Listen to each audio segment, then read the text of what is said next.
Il est le grand patron d'une entreprise qui fait beaucoup parler d'elle au Québec, au Canada, depuis des mois et des mois. On a assisté collectivement au démantèlement d'une partie importante de ce qu'était Bombardier. Avec nous, le grand patron de Bombardier, Alain Bellemare. Monsieur Bellemare, bonsoir. Bonsoir, monsieur. Monsieur Bellemare, j'entendais le premier ministre aujourd'hui, M. Fitzgibbon l'autre jour aussi dire bien, c'est une bonne transaction, puis il faut voir le bon côté des choses. Quand même, quand vous êtes arrivé il y a 5 ans, jour pour jour, chez Bombardier, jour pour jour presque, vous ne pensiez pas présider au démantèlement de l'entreprise? Non, je ne m'attendais pas à ça. Le défi, je croyais, était vraiment alentour de la C-Series à l'époque, pour évidemment réaliser que le défi était plus grand que ça. On avait une charge de dette importante qui a grandi dans le temps avec le développement, puis la mise en service, puis le ramp-up, la mise en cadence de la C-Series puis du Global 7500. Mais qu'est-ce qui est arrivé? Mauvaise gestion ou on a vu trop grand ou les deux? Je pense qu'il y a 4 éléments importants. Le premier, c'est la C-Series, c'était un projet audacieux. C'est un avion spectaculaire qui va avoir un grand succès où on va protéger les emplois là, pour des années à venir. Mais c'est un programme qui nous a coûté 7 milliards de dollars, qui a mis une très lourde charge sur notre endettement. Donc ça, c'est la première raison. La deuxième raison, c'est qu'on avait des programmes vieillissants dans nos avions commerciaux, le Q400, le CRJ, des programmes qui étaient vraiment en bout de piste, où on devait réinvestir, et ces programmes-là perdaient de l'argent. Alors, il n'y avait pas de business case pour continuer à investir. Mais le fait que, quand vous êtes arrivé il y a 5 ans, M. Bellemare, vous le saviez qu'il y avait une dette énorme, que ça allait manger des milliards, que ce programme de la C-Series. Est-ce que vous n'auriez pas pu faire les choses autrement? Non, mais ce qu'on ne sait pas, c'est ce qui est devant. On est capable de regarder en arrière, mais de prédire quand on ne connaît pas bien l'entreprise, c'est assez difficile. Donc, dans la première année, on a mis en place un plan de redressement échelonné sur un horizon de 5 ans, j'ai réalisé les défis opérationnels qu'on avait à compléter nos 2 gros programmes d'aviation, dont le C-Series et le Global 7500. Et par la suite, on s'est mis à l'attaque et on a travaillé à mettre en service ces 2 appareils-là, qui sont extraordinaires aujourd'hui. Mais la charge de dette a continué à croître. Et ce qu'on a toujours dit, c'est qu'en 2020, on devait adresser cette charge de dette-là. Donc, on s'est engagé dans une aventure, puis on savait qu'on allait devoir se départir du bébé un jour et le donner à quelqu'un comme Airbus? Non, la C-Series, au fil des mois, OK, c'est arrivé assez rapidement, où j'ai réalisé qu'on n'avait pas les moyens financiers de faire vivre ce programme-là seul. Alors, quand on dit qu'on a donné le programme, c'est un grand mot, parce que la réalité, c'est que Bombardier seul ne pouvait pas faire fonctionner ce programme-là. OK, là, je vous arrête. À quel moment vous êtes arrivé à la conclusion que Bombardier ne pouvait pas seul faire voler cet avion? Assez rapidement en 2015, parce qu'on a eu des approches avec Airbus en 2015, en 2016, pour essayer de les emmener comme partenaires. On n'a pas eu de succès. Et quand vous avez levé la main, vous avez demandé aux Québécois, au gouvernement du Québec, de M. Couillard à l'époque, de donner 1,3 milliard canadien pour la C-Series. Est-ce que vous saviez à ce moment-là que c'était même risqué, cet investissement-là? Mais c'est sûr que quand on développe des programmes de cette taille-là, c'est des programmes qui sont risqués. Okay? On ne se comptera pas d'histoire. Mais la réalité, c'est qu'il y avait encore une façon de sauver le programme et de le faire fonctionner avec un partenaire. Et l'investissement du gouvernement du Québec à l'époque, c'était de créer un pont vers un partenariat avec un grand joueur. OK, mais le grand joueur n'était pas encore là. Non, on l'a cherché, le grand joueur. OK, mais d'un point de vue du contribuable québécois, M. Bellemare, est-ce que ce 1,3 milliard-là a été une mauvaise affaire? Est-ce qu'on peut le dire clairement aujourd'hui? Non, c'est pas une mauvaise affaire, pas Pourquoi? du tout. Parce qu'on a perdu 600 millions. Là. On a créé 3300 jobs, donc 3300 familles qui, à chaque jour, sont nourries parce qu'on a du travail pour eux. C'est pas rien, là. Il y a un impact économique direct. Après ça, il y a un impact économique indirect sur le réseau qui entoure ce programme-là. Donc, et en plus, si vous me permettez, oui, allez-y. La provision qui a été prise au livre par le gouvernement du Québec, c'est une provision qui est présentement à la valeur de l'entreprise qui a été réajustée. Mais quand le gouvernement va sortir en 2026, les chances sont que le programme va avoir une plus grande valeur. Donc, on peut retrouver même cet investissement-là. Qu'est-ce qui serait arrivé si le gouvernement du Québec n'avait pas investi 1,3 milliard? Je pense qu'il y avait des chances qu'on ferme le programme. Donc, plus d'emplois, terminé, Oui. au revoir. On avait des chances. On avait des chances ou c'était sûr que ça fermait? je ne peux pas vous dire si c'était sûr que ça fermait, mais ça faisait partie des options de fermer le programme parce qu'on n'avait plus les moyens de continuer à investir dans le programme.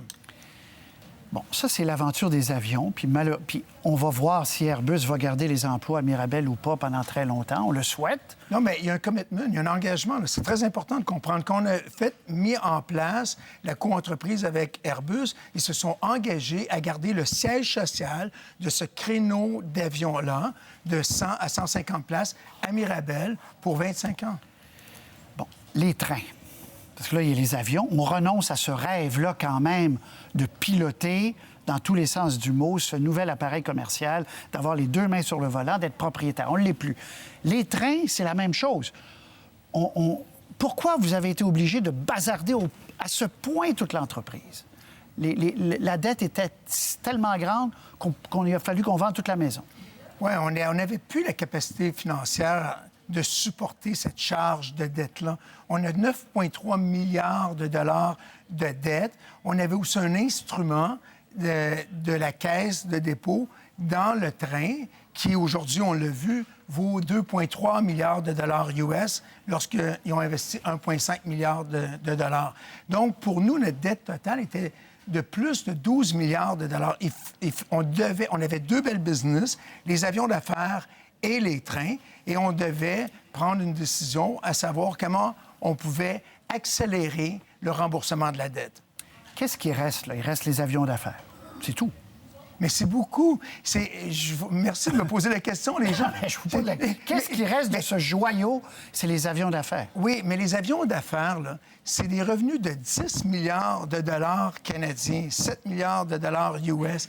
C'est 18 000 personnes. C'est 10 000 personnes ici au Québec. C'est 13 000 personnes au Canada. On est encore le cœur de la grappe aéronautique au Québec puis au Canada.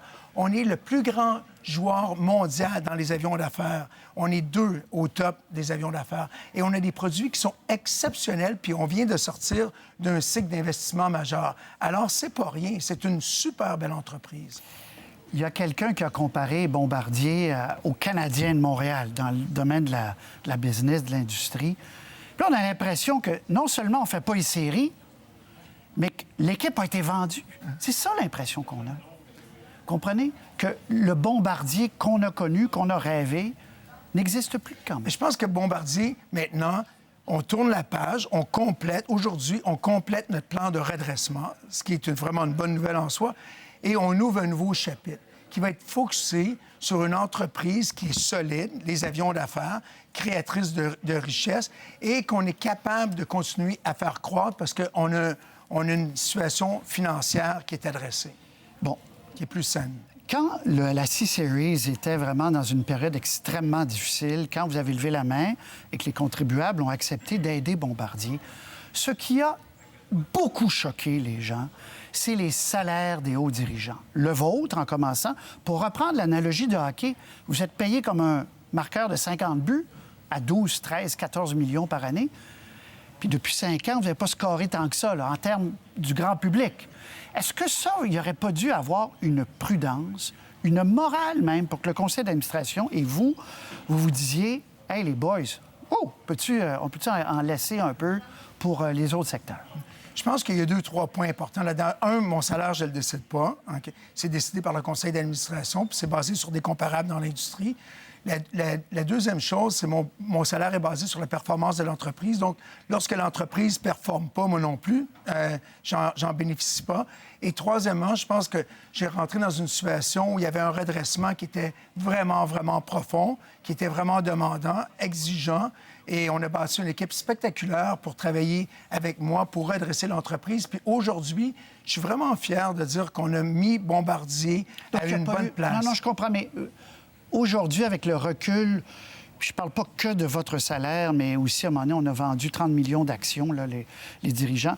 Est-ce qu'il n'aurait pas dû avoir une prudence institutionnelle, morale, pour dire on y va mollo, s'il vous plaît? Là? Non, mais je pense que c'était fait, mais je veux pas passer l'entrevue à parler de ça. Mais il y a un conseil d'administration... 11 minutes, je vous fais l'entrevue. C'est la première minute là-dessus. Et ça préoccupe les gens qui ont donné... Mais je pense que c'est important de réaliser que les salaires des dirigeants, c'est contrôlé, dirigé par un conseil d'administration et il y a un comité de ressources humaines qui s'occupe de ça pour s'assurer que les salaires sont compétitifs pour attirer et retenir le talent. La famille Baudouin-Bombardier a-t-elle une responsabilité dans ce qui arrive actuellement? Mais je pense que c'est une famille qui ont le Québec à cœur et qui veulent que l'entreprise continue à croître et à grandir ici au Québec. Et je pense qu'aujourd'hui, on tourne une page, puis on ouvre un nouveau chapitre. C'est une compagnie, c'est une famille qui ont pris des projets, qui avaient des rêves grands avec des projets audacieux, celui de la C-Series. Ça a créé quelque chose d'extraordinaire. Malheureusement, on n'avait pas les reins assez solides pour l'amener à terme, mais le programme... C'est un drame, quand même. C'est malheureux. Je suis pas sûr. Moi, je vois pas ça comme un drame, parce qu'il y a un propriétaire différent maintenant, qui est Airbus, qui va continuer à faire croître ce programme-là. Le carnet de commandes est maintenant 700 avions. Il y a du travail pour les prochaines années. Et sous le leadership d'Airbus, qui sont vraiment dans ce créneau-là, ils vont être capables d'en faire un grand succès. Restez-vous dans l'entreprise? Est-ce que vous restez un bout de temps? Ou que... Bien, présentement, mon focus, c'est de compléter mon plan de redressement puis de m'assurer que l'entreprise va continuer à croître à long terme. C'est combien de temps? Vous restez combien de temps? Mais j'ai pas d'agenda. Dans la vente à Alstom, la française, est-ce qu'on va apprendre qu'il y a eu des bonus aussi extraordinairement élevés pour la haute direction? Encore une fois, pour moi, je décide pas de ça. C'est pas moi. Et je pense qu'il faut que les gens comprennent, c'est pas moi qui décide de mon salaire. Il y a un conseil d'administration qui regarde ça à la lumière des résultats et de la performance de l'équipe de management, et eux décident. Alors, ils décideront. Pour moi, je veux dire, je prends ce qu'on me donne. Très bien. Alain Bellemare, merci d'être venu sur le plateau. On verra pour les emplois. Je pense qu'en dernier lieu, c'est à eux qu'on veut penser aussi, que ce soit à Mirabel, à la Pocatière, un peu partout, que ça se poursuive pour le meilleur. Mais je pense que, si vous me permettez, la bonne nouvelle ici, c'est qu'on a protégé tous ces emplois-là. Et l'avenue d'Alstom peut être vue de la même façon que l'arrivée d'Airbus. Airbus a consolidé la grappe aéronautique au Québec et au Canada.